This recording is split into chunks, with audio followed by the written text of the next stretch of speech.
유튜브 다큐멘터리 시리즈 투자의 거인들 3편. 조지 소로스 일부 철의 의지. 그림자 속의 철학자. 안녕하세요. 여러분의 아빠가 인사드립니다. 워렌 버핏이 가치 투자의 현인으로, 피터 린치가 일상 속에서 기회를 찾은 영웅으로 불린다면, 여기 또 한 명의 거인은 시장의 비합리성을 꿰뚫어본 철학자이자 때로는 논란의 중심에 섰던 환율 투기의 대가였습니다. 그의 이름은 조지 소로스. 그의 삶은 그 어떤 소설보다도 드라마틱했고, 그의 투자 방식은 언제나 예측 불가능했습니다. 오늘 우리는 그가 어떻게 지금의 조지 소로스가 되었는지, 그 고통과 외로움으로 점철된 어린 시절 속으로 들어가 보려 합니다. 1. 전쟁의 그림자, 어린 시절의 각인. 1930년 헝가리 부다페스트에서 유대인 가정의 아들로 태어난 조지 소로스. 그의 어린 시절은 평화로울 수 없었습니다.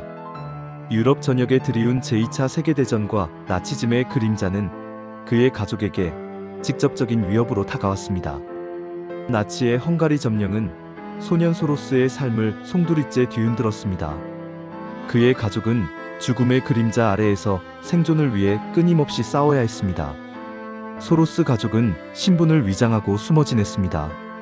그의 아버지 티바다르 소로스는 유능한 변호사이자 뛰어난 생존주의자였습니다. 아버지는 위조 신분증을 만들고 자신과 가족, 그리고 다른 유대인들의 생명을 구하기 위해 필사적으로 노력했습니다. 어린 조지는 그 과정에서 세상은 고정된 것이 아니며 끊임없이 변화하고 예측 불가능하다는 것을 뼈저리게 느꼈습니다.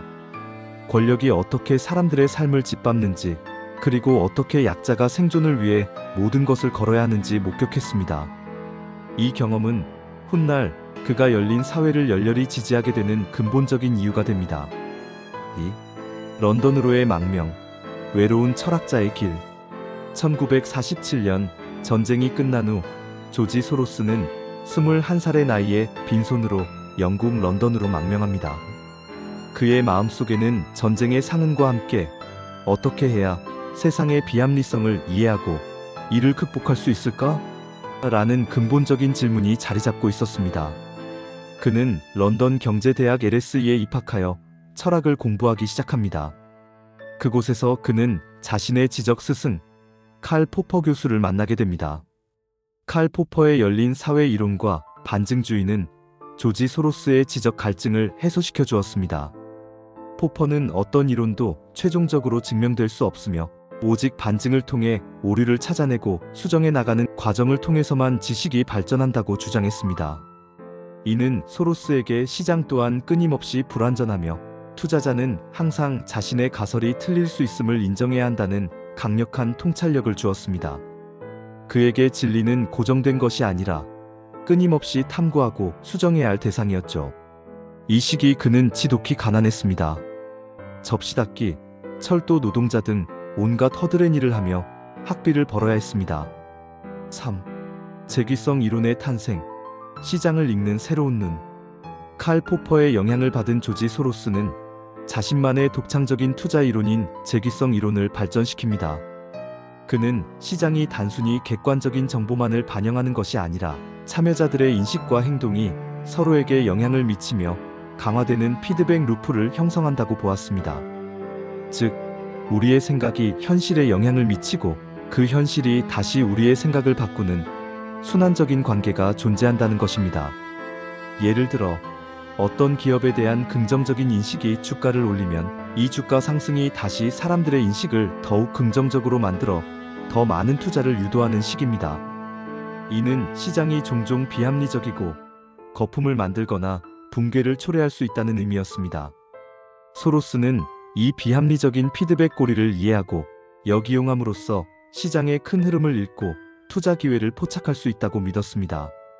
그는 시장이 결코 완벽하게 효율적이지 않다고 확신했죠. 4. 월스트리트로 향하다, 철학자의 실전 투입. 철학 박사 학위를 포기하고 생계를 위해 월스트리트로 향한 조지 소로스. 그의 초기 경력은 순탄치 않았습니다. 유럽에서 온 이민자로서 그는 인맥도 자본도 없었습니다. 하지만 그의 날카로운 분석력과 독특한 시각은 점차 월가의 주목을 받기 시작했습니다. 그는 유럽 시장 분석가로 일하며 복잡한 국제 금융 시장의 역학관계를 이해하게 됩니다. 그는 단순한 숫자를 넘어 각국의 정치, 사회, 문화적 맥락까지 분석했습니다. 그는 자신이 배운 철학적 통찰력을 시장에 적용했고, 이는 그를 다른 투자자들과 차별화하는 독특한 강점이 되었습니다. 그의 마음속에는 늘 어떻게 해야 시장의 본질적인 비합리성을 이용할 수 있을까? 라는 질문이 자리 잡고 있었습니다. 그는 이제 이론을 넘어 거대한 시장이라는 실전 무대에서 자신의 철학을 증명할 준비를 마쳤습니다. 전쟁의 고난 속에서 철의 의지를 단련하고 철학을 통해 시장의 본질을 꿰뚫어 본 조지 소로스. 그의 재기성 이론은 훗날 세계 금융시장을 뒤흔들 그의 거대한 투기의 서막을 알리는 것이었습니다. 조지 소로스 2부 금융시장의 파괴자, 검은 수요일의 전설. 1970년대 후반 월스트리트에서 조지 소로스는 자신만의 독특한 투자 방식을 실험하고 있었습니다.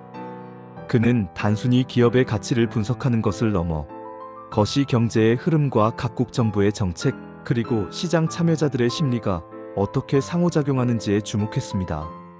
그의 머릿속에는 늘 재기성 이론이라는 철학적 통찰이 자리 잡고 있었죠.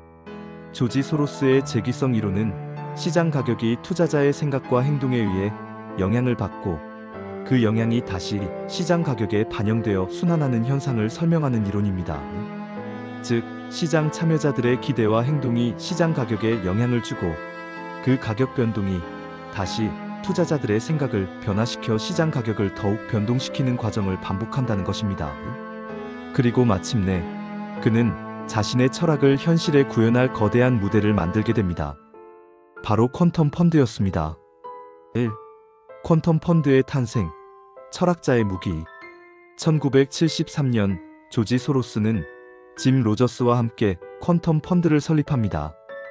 퀀텀이라는 이름은 양자역학에서 따온 것으로 예측 불가능하고 비연속적인 시장의 움직임을 포착하겠다는 그의 의지를 담고 있었습니다.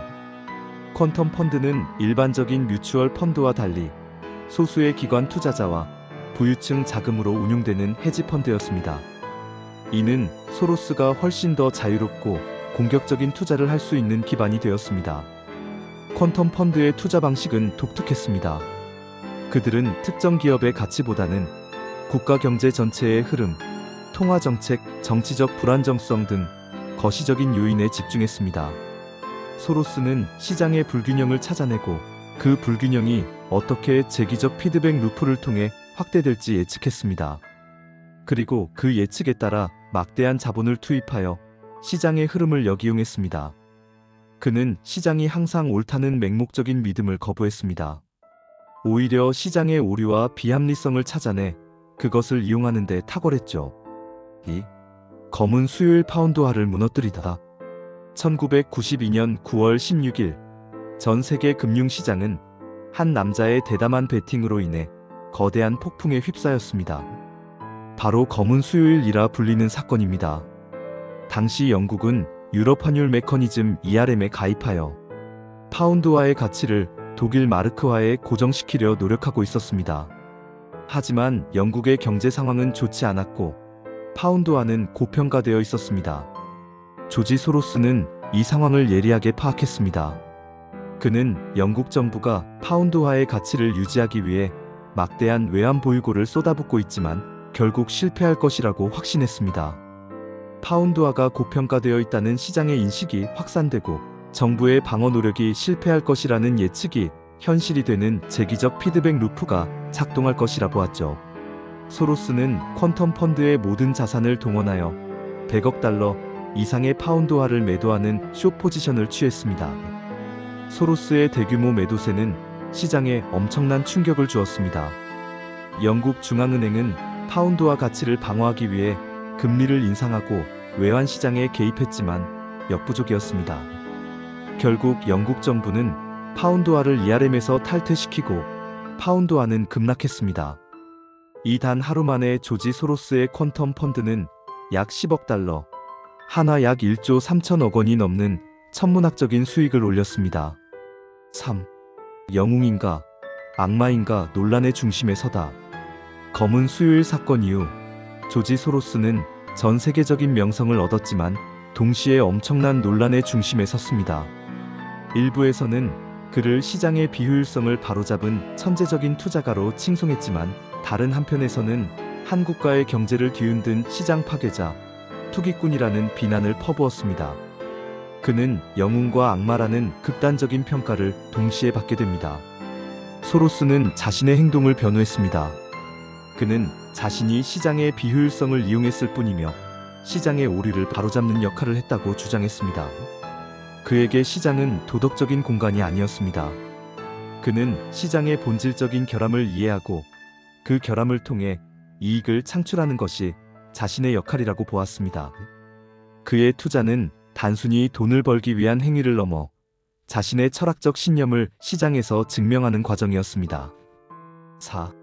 투자를 넘어선 삶, 열린 사회를 향한 헌신. 하지만 조지 소로스의 삶은 단순히 돈을 버는데 그치지 않았습니다. 그는 자신이 벌어들인 막대한 부를 사회에 환원하기 시작했습니다.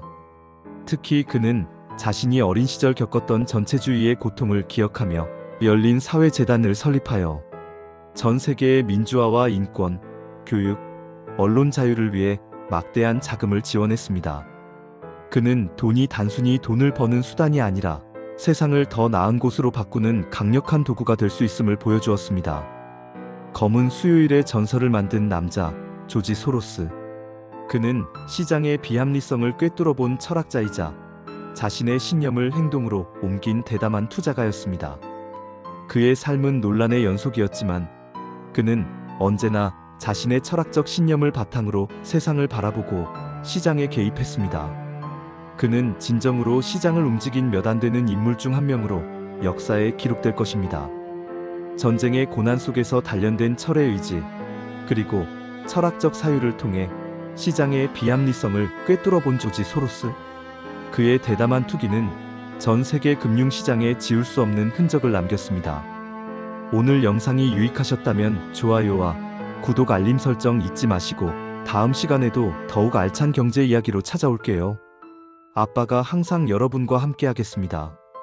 다음 편에서는 가치 투자의 아버지이자 워렌 버핏의 스승이었던 벤자민 그레이엄 시리즈 일부 대공황의 그림자 가치 투자의 씨앗편에서 그의 삶과 가치 투자 철학이 어떻게 탄생했는지 그 숨겨진 이야기를 파헤쳐 보겠습니다.